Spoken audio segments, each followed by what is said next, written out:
Well, I'll never forget. I remember like it was yesterday where I was in first grade. My first grade teacher, her name was Miss Faye. I'll never forget her. Rest in peace.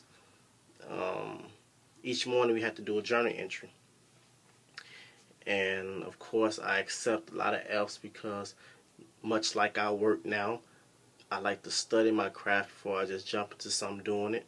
So, a couple of from Monday through Friday, I leave my pages blank because I wait till the weekend while I get in the back seat of the car with my mom and dad, and we'll ride through the streets of Chicago. And that's when I think and I get ideas. And as most kids couldn't wait to do their math or do their reading, I would always focus on what I'm going to write in this journal.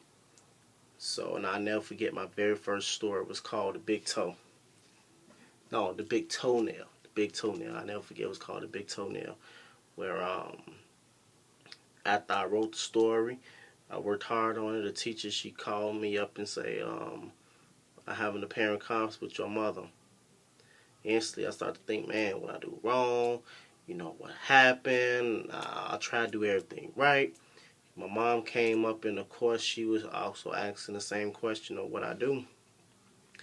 And, to both our surprise, my teacher, she then said, I'm very happy that you involved in Marcus' work and you involved and you want to see how good he's doing, but I think we're not helping him if you're doing his work.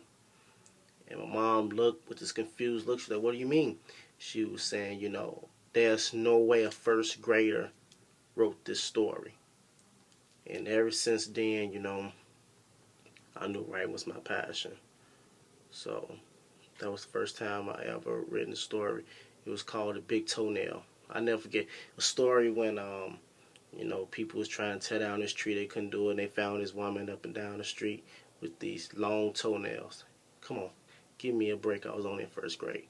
She had these long toenails. They asked this lady to come. She cut the tree down with a toenail. Then the sun was able to shine in through the city. So that was the first time I ever wrote. Peace.